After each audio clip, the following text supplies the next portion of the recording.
자, 여러분 안녕하세요. 지구과학원 강의 12차 시를 시작하도록 하겠습니다. 벌써 단원이 끝나게 되어서 이번 시간에는 중단원 마무리를 보도록 하겠습니다. 여러분 가지고 계신 교과서 57페이지의 중단원 마무리를 보겠습니다. 먼저 내용 정리가 나오는데요. 퇴적암에 대해서 이번 중단원에선 퇴적암과 퇴적 구조에 대해서, 그 다음에 지질 구조에 대해서 배워봤는데, 퇴적암이 만들어지는 과정, 퇴적암이 만들어지는 과정은 퇴적물이 쌓이면서 중력에 의해서 다져지고, 그 다음에 이제 퇴적물들을 이제 붙잡아두는 교결 물질이 있다고 그랬었죠. 보통 물에 녹아 있는 교결 물질에 의한 교결 작용을 통해서 퇴적암이 만들어진다.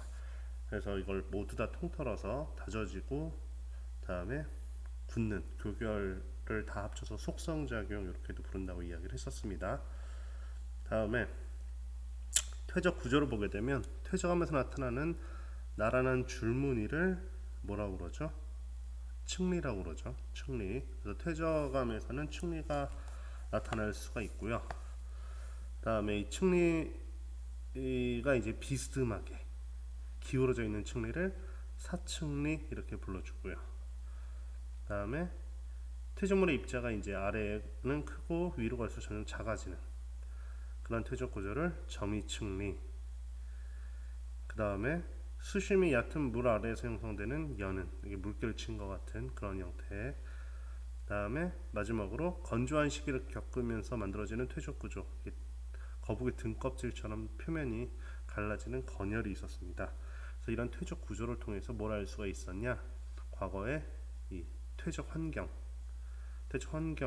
다음에 이제 뭐 지층의 역전 여부 이런 것들을 알 수가 있다고 공부를 했습니다. 퇴적암의 종류를 보게 되면 빈칸이 있죠. 여검삼, 이암, 응명. 우리가 보통 생각하는 퇴적암들, 빈칸은 쇠설성 퇴적암이 되겠습니다. 다음에 유기적 퇴적암이 있고, 다음에 화학적 퇴적암이 있다.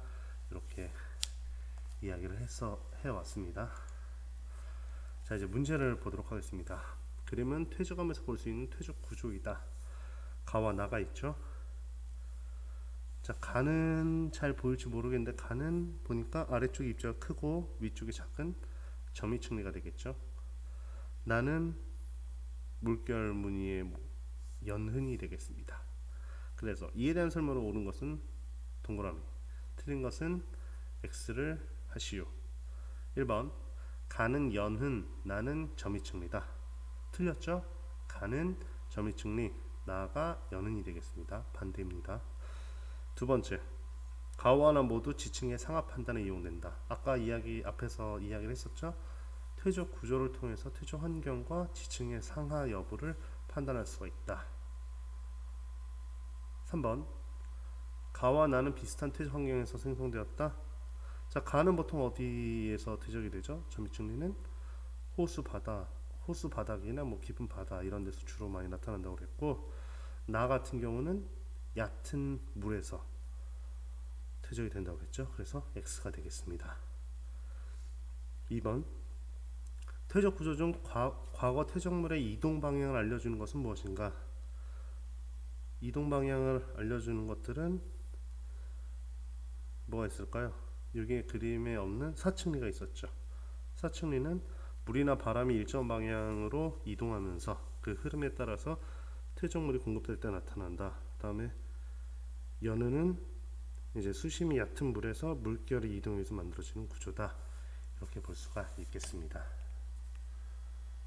다음으로 넘어가서 다양한 지질 구조. 자, 관입과 포획 이야기를 했었죠. 관입은 마그마가 지층 사이를 뚫고 들어오는 것, 그게 관입이 되고요.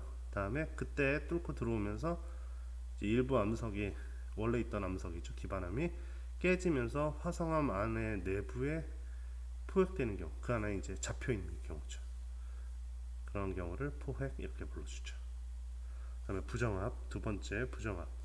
위아래 지층 사이에 긴 간격이 있다. 무슨 간격이었죠? 시간 간격이었죠. 부정합이 나타나게 되면 긴 시간 간격이 있었다 이렇게 이야기할 수 있습니다. 경사부정합. 아래 지층이 경사지거나 휘어진 부정합을 경사부정합. 말 그대로 경사가 있는 부정합이죠. 두 번째 평행부정합. 지층이 나란하다. 위아래 지층이 서로 나란한 부정합을 평행부정합. 다음에 난정합. 아래 지층이 심성함이나 변성함인 경우를 난정합 이렇게 이야기를 합니다. 그래서 부정합은 가장 중요한 게 뭐냐? 시간 간격이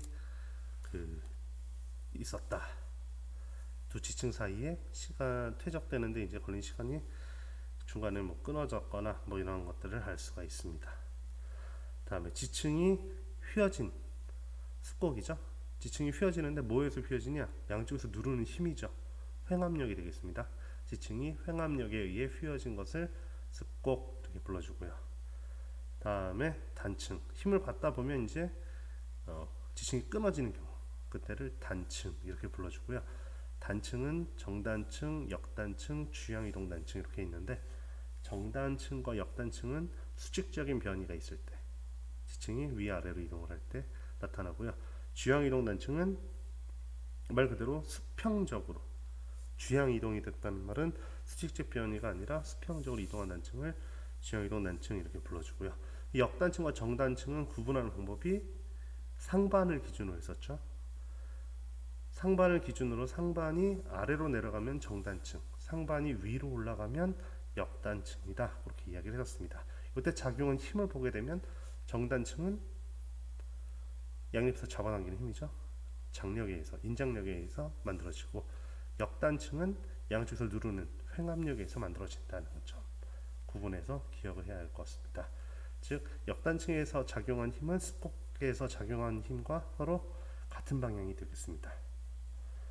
다음에 5번 암석에 나타나는 갈라진 구조를 전리라고 합니다. 전리는 크게 두 가지가 나왔었죠. 주상전리와 판상전리 이렇게 두 가지 이야기를 했었습니다. 자, 3번 문제를 보겠습니다. 다음과 같은 가에서 다의 부정합의 이름을 쓰시오. 자, 기저여감이죠. 기저여감이 있으면 얘는 부정합이다 이렇게 봐도 됩니다. 자, 먼저 가는 아래층과 위층에 평행하죠. 평행하니까 얘는 이제 평행 부정합이 되겠습니다.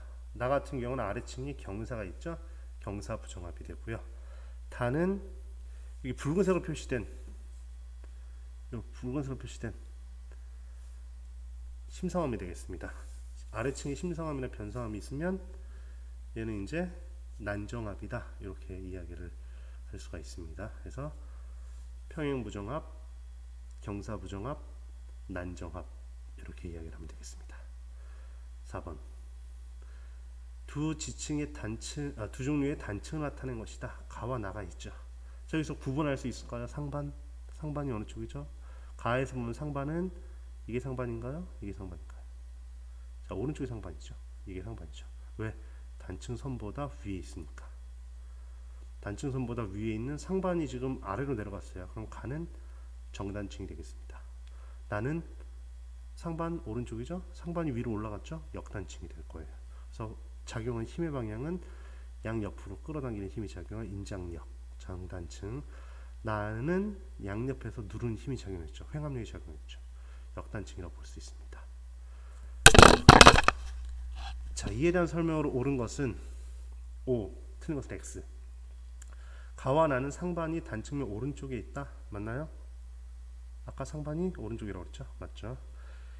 2번 가는 장력, 나는 횡압력을 받았다. 맞죠? 정단층은 장력, 역단층은 횡압력을 받았다. 이렇게 얘기할 수 있습니다. 3번 나에는 습곡이 함께 나타날 수 있다. 습곡이 어떤 힘이 작용한다고 그랬었냐면요, 횡압력이라고 그랬죠. 자, 역단층이 횡압력 작용했다고 하니까 맞다고 볼 수 있습니다. 그래서 세 가지 다 동그라미가 되겠습니다. 자, 마치며 습곡과 단층은 지구 내부의 힘의 작용으로 만들어지는데 이 과정은 판 구조 운동을 설명할 수가 있다. 이건 한 페이지 앞에 있는 그림을 사용했습니다. 56페이지. 이때 A와 B에 작용하는 힘의 방향을 비교해 보고, 자, 힘의 방향 이렇게 보이죠? 자, A의 힘의 방향은 양옆으로 이동을 하죠. 다음에 B는 양옆으로 좀 보이죠. 자, 그러면 어떤 단층이 나타날 수 있는지. 가에서는 장력이 작용한다고 볼 수 있죠. 양옆으로. 어떤 단층. 다음에 B는 양옆에서 누르는 힘, 회관력이 작용하죠. 그러면 이걸 이제 비교해서 어떻게 적어주면 되겠어요? A에서는 어떠한 힘이 작용하기 때문에 무슨 단층이 나타나고, B에서는 어떠한 힘이 작용하기 때문에 어떠한 단층이 나타난다, 이렇게 적어주시면 될 것 같습니다. 모두 수고하셨습니다.